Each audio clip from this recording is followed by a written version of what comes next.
Welcome to Money Ballers, inside the college front office. We're your hosts, Nick Sisko and Luke Bogus, co-founders of Dropback. With the revenue-sharing era of college sports upon us, championship-caliber teams will be fueled by creative, competitive, collegiate front offices. Here on Money Ballers, we'll be learning from the brightest minds and emerging innovators in the new college front office, with the goal of equipping our listeners with tools and tips to give your teams a competitive edge. Joining me on Money Ballers today is Trey Neyer. He currently serves as the Assistant AD and Senior Director of Player Personnel at Virginia Tech, where he was hired by Brent Pry to lead their personnel and recruiting department. He's had an amazing career. He started out as an equipment manager for Alabama. During his time there, saw 3 SEC championships and the 2015 National Championship. Worked his way over to Miami, Ohio, where he became the first ever DPP role at Miami, Ohio at just age 23. Then he spent over 5 years at West Virginia as their DPP as well. We dive into what his job was like pre, middle, and post NIL, and what a role of a DPP looks like in the revenue sharing era. This is a great episode. Let's dive in. Trey, welcome to the Money Ballers podcast. How's it going, man? Luke, what's up? Appreciate you having me on. Dude, I appreciate you. You were one of the first people kind of in the industry that we had the chance to meet and learn from back in the day when we started Dropback. So this is really full circle to have you on the pod about 10 months later. So, I mean, there's so much to talk about, even since we last met. I would say congrats on the new job. The official title is Assistant AD, Senior Director of Player Personnel. You obviously had stops at Miami, Ohio, Alabama, etc. But I think what's really interesting is that you've been in the personnel department for obviously a long time, but also like on all sides of the NIL spectrum. When NIL wasn't even a thought through obviously 2021 to 2025, and then now you're being a DPP in a world of revenue sharing. How has your role changed? Has the role adapted? How has your thought process around building a roster evolved kind of, pre, mid, and post NIL? Yeah, no, it's obviously changed a lot. My first year in personnel was in 2018, is full-time in personnel as a director of player personnel. And at that time, even looking back on it now, like it just seems crazy because our biggest concern was building a high school class, right? You had 25 spots to fill, you went out and filled them. At Miami, we were extremely protective of our offer, so we didn't give out a ton of those. So really our offer is kind of what, like, the fact that we didn't give out a lot of them is what made us unique at that time, right? And we were dealing primarily in high school recruiting. We signed a 23 to 24 high school guys, and then we would maybe get 1 or 2 junior college guys on the roster. And that was kind of the model. And then all of a sudden, the transfer portal became a thing. And we started out, and I think on our 2019 team at Miami, we had 2 grad transfers, right? And at that time, it was even crazy to kind of to get those guys on the roster, how that looked, what that process looked like. Like I remember going into the 2019 season, we had 2 grad transfers that we were just trying to get eligible for practice. Like, so fall camp's going on and we're up in the office trying to frantically, get this thing all worked out, but it was so new for everybody at that time. And then as I was finishing up at Miami is when they actually had the portal tool, the actual app, or the application that you could go in and look for players. And I just remember, like, the first time looking at that, like, wow, it's kind of a lot. And then, I get hired at West Virginia, and we were a 3-man shop when I first started there. And, between myself and another guy, we were doing high school, transfer portal. And then, we made it through that first cycle in the portal at West Virginia. And we were like, man, this is like a full-time role. This is a job, right? We quickly realized that it's going to be really hard for us to work both in high school and in the portal, because the portal is a full-time job and it wasn't going away. So I think, like, everybody in the back of their mind was, how long is this going to be here? How, prevalent is this going to be in our process? And then you very quickly realize, okay, the portal is here to stay and we've got to come up with a solution for it. So, it didn't happen overnight, but at West Virginia, over time, we quickly realized that there's a need for this role. And then we slowly started to build really kind of a modern personnel department.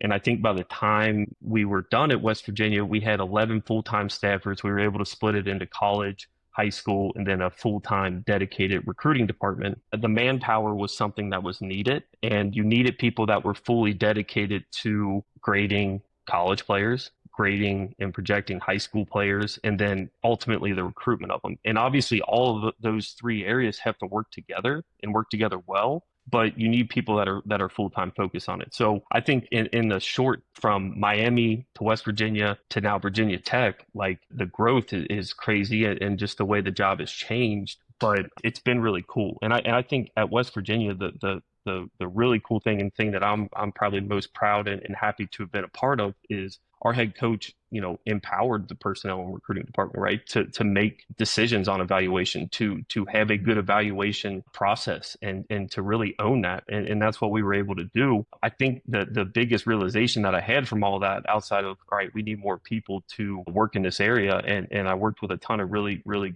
good people who taught me a ton, especially in our personnel and recruiting department. But we need information, and we need to centralize the information, and gather as much data and have it stored under one place. And the cool, really full circle moment is when you got a guy that you've had a profile on in your database through high school, he signed somewhere else, and then you're able to go back and pull that information from your high school database and then use it in the portal. Was kind of like the, full circle. This is working, and this is the way it needs to go. We need to collect as much data on every single guy that we're recruiting, so then we can use it, because we're probably going to have to use it again. So I would say that's, the major change that has happened, and just the need for data, the need for manpower, and then to have it all organized and have it flow and run, and a good system. Yeah, and that's an awesome story that I feel like I might have heard somebody say that on a podcast. Like, you actually did it because you were at West Virginia for 5 years. So you saw the entire life cycle of scouting somebody as a sophomore, junior, eventually seeing them in the portal. So like, yeah, you not only lived it, but like you built that system, which I'm sure is pretty cool to look back on. Yeah, and I think that's kind of a unique situation for a lot of people who work in college football. Like, I was extremely lucky to be in a place for 5 years, and I think during that time, you see the things that work, you see mistakes play out in real time, you see the lifespan of those mistakes, but you also see the things that work. So you really got a full picture of, and that really allowed me to kind of hone in on some of the things that I thought were important at one time that maybe aren't, and then to kind of master the processes and different things that I now believe in, because I've seen it all kind of play out, in real time. And so I think I'm lucky just to be able to spend 5 years in a certain place. And you're 100% right. Like, to see the life cycle of, all right, you watch his sophomore film, you watch his junior film, you watch his senior film, like the kid, brought him on an official visit, chooses somewhere else, all right, that other place doesn't work, and then he's back on your roster. So like, it all kind of comes full circle, and that was cool to kind of see. Yeah, and that's cool too. Like the story about going from a 3-man shop. So obviously when you left, you had a lot of different people with different roles and responsibilities. Obviously you're experiencing now this world of everyone's talking about they're building their own front office, and people are obviously, there's GMs and assistant GMs. Like, is the GM stuff just like a reskin on like the personnel department that was, or are there specific roles that somebody needs to fill that gap on that actually makes, what was the personnel department transitioning to the front office because there's somebody who does X, Y, and Z? I guess like what's maybe the missing pieces from the pre-rev share to post-rev share world that makes the transition go from just personnel department to like actual front office with a GM? Yeah, I think obviously every building is run differently. Every program is run differently. Different things work for different people. And from my seat and just kind of seeing the evolution, like, I think it's really hard to bring in a quote unquote general manager and them not to have some sort of football background. And I think like just what I've been able to see from 2018 to today, like all of those experiences and how to build a college football roster, and the different ones that have worked that I've been around and the ones that haven't worked that I've been around, like all of that experience is extremely invaluable to me. Like, so I just think it'd be really hard to not have a true personnel, especially in college, a true college personnel. Now, football is football, but at the end of the day, like there are some nuances and small things in college football that like you have to know and have a framework of to make sound, informed decisions as you go through building a roster. So, it's different. It works different for everybody, for every program. But I just believe that the person who ultimately, when you're making these decisions with the head football coach, it helps to just have that catalog of information of what has worked and what hasn't in the past, and to be able to truly put a value on a prospect out of high school, out of the portal. How much are we willing to pay? When to say, okay, it's enough, let's give up and let's go pursue another avenue, pursue another player. So that's what I believe in, and that's what I think works. But we'll see. This is a new thing for everybody. Everybody's trying to figure it out. But Yeah, that's what I believe in. Yeah, I mean, to your point, it is recording this on July 2nd. Rev-share just happened yesterday. So like, yeah, who knows? I mean, props to all the Yeah. people taking swings and trying it. And we were talking a little bit before we started recording of just like, there's so many different archetypes of GMs. You know, you have some GMs that are in charge of the football coach. You have some GMs who were business people and now they're expected to do all the money contract stuff, which doesn't always overlap really well with how the heck do you look at a player and know how that transitions to their value. So to your point, it's like, you still need all these like pockets of expertise, let alone the title. But I think like the ops glare that comes in is like personnel departments traditionally haven't had to think about that translation from we want this guy, we really want to recruit him hard to, okay, well, what does it take to get him? And then how does that amount of money basically have different limits and constraints on the rest of our budget and the rest of our position rooms? As a personnel person, has your process or philosophy around constructing a roster changed because of not only budget limits that, in the NIL world were, put on you by a collective or something else, but now in a post rev share, post house world, there's two big limits. There's the obvious roster limits. And there's also the limits of either a salary cap, of course, 22.5, or the cap put on by your manager or by your athletic director. Like, walk me through the evolution from let's hustle and get this guy to love us and we'll just like throw a scholarship at him to like, we have a finite amount of resources, both scholarships and money. Let's construct the best roster. How has maybe your approach changed? Yeah, and I think you made a really good point there. In like the whole idea of what we do is we identify, we evaluate, and then we communicate and recruit. So during that process, you become, if you're doing the recruiting process correctly, you become emotionally involved, and everybody in the organization, they come into the building, they meet with a lot of different people. You've got area coaches, you've got position coaches, you've got people that are looking out for their own room, rightly so. But the recruiting process, it creates an emotional connection, an emotional tie to certain prospects, right? And when you spend from, in some cases, from their freshman, sophomore, you spend that much time, like you become invested in it, right? And I think that's where people in my role come in, and we have to do a really good job separating the emotional piece of it versus what's the responsible thing to do for our roster, right? And I think sometimes for coaches that's hard because we ask them to go out on the road and we ask them to develop relationships with moms, dads, guardians, high school coaches, and it makes the ultimate decision and money and business part of this become very complicated because you do develop that emotional connection with a prospect, and that makes you want to go out and say, let's fight. And it doesn't matter how much we need to pay. Let's go get the guy, right? Because we believe in him. But that's not the responsible way to build a roster in a salary cap rev share era. So that's the hard part. But I think that's where people in my role become more valuable is I'm able to sit here and say with the head coach, with the people that are in the office making the final decision, obviously the coaches still play a massive role in that. But to say, coach, I don't know that this guy's worth that much, and maybe we need to go in a different direction, right? So that's where it becomes complicated. But again, like there's an emotional connection that happens in recruiting. So it makes it a little bit difficult. But again, that's where people like me and in my department where we add value. Yeah. And I mean, and you mentioned it, but like that's also the magic of college sports is like recruitment still exists. Like even in this world of a salary cap, like you're not going to be forced to be traded. The suits aren't going to talk and then force you to go to your team. It's like you got to also convince them and their kids at the end of the day. So it's like there is still that like magic and human touch and emotion is like it's a feature, not a bug of the world of college sports, which is amazing. And I think the second part that the personnel mind can bring to the table is like when we started Drop Back, we learned from a bunch of front offices in the NFL and the NBA and such. And like everyone talked about this triangle. It's like the triangle between like the coach, how do we fit the scheme? Do we like how he plays?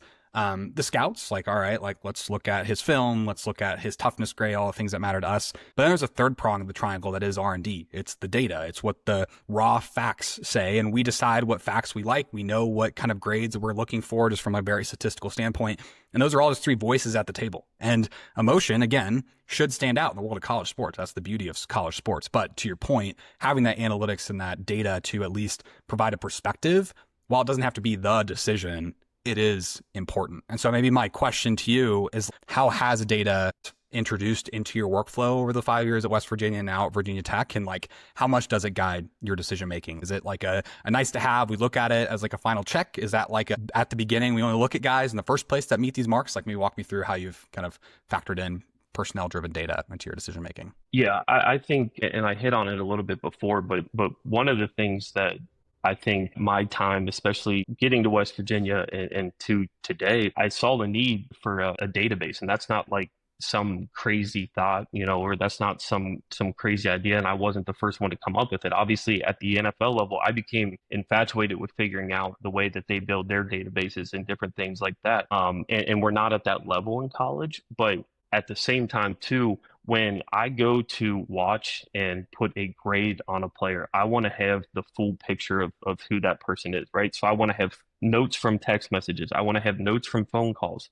I want to have what the high school coach thinks of the prospect. I want to be able to pull in all the information that we get from the providers that we pay for. I want to have that all in one place to make the decision, right? Track times matter, 40 times matter, height, weight, arm, wing, all of that stuff matters, right? And I want the full picture and the full timeline of a player to be able to sit there and put a true grade on it, a grade that's now going to determine how much money a player is worth.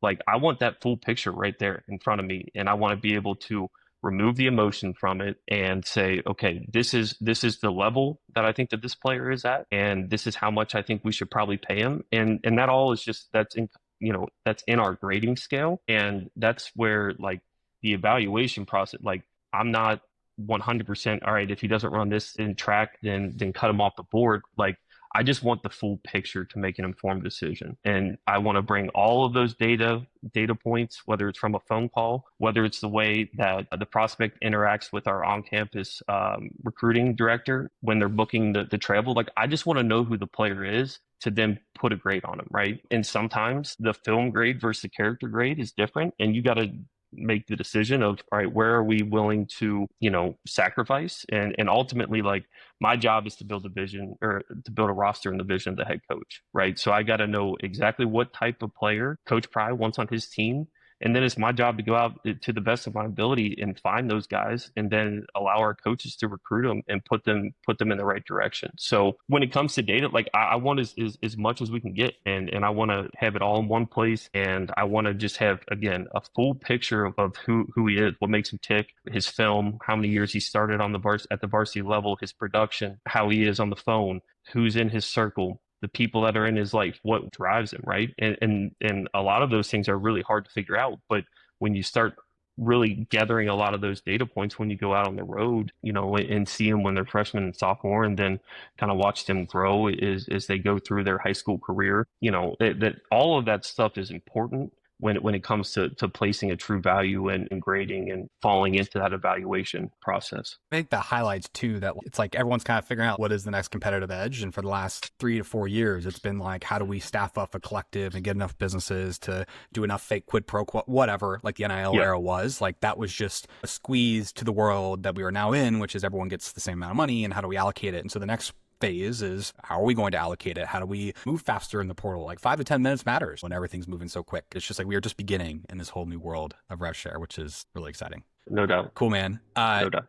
I just want to also say, new gig, been in Blacksburg for a few months, also a new dad. I guess, how do you balance the ever-changing world of GM and personnel department and front office stuff with just, like, actually living a life and being a dude? Like, how's life been after the move? No, the new spot has been good. I think it's been really exciting for me to be a part of building a new staff. I was going through and looking kind of as we finished up June, like, man, I think we were at 5 full new employees as we navigated June. We had like 16 new interns. Like, everybody was new, which was exciting, but at the same time, it was a little bit scary as we kind of navigated the new place. But that's been a fun challenge, just hiring and finding the right people for the department. On a personal level, like managing a move and a brand new baby girl into the situation, that has been I didn't have experience in that area, so I'm learning and trying to figure out. Vacation this year looks a little bit different. We're in Blacksburg, and we're trying to keep a little baby girl alive, and it's fun and it's challenging, but it's been really nice to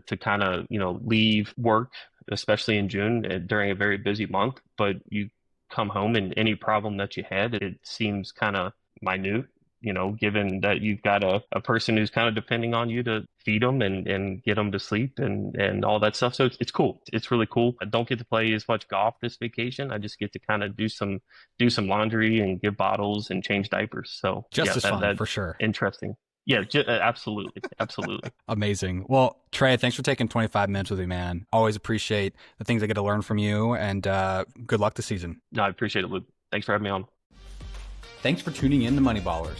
Don't forget to subscribe wherever you listen to your podcasts. Plus, leave us a review, and if you'd like to be a guest on the show, just email us at hello@dropback.com.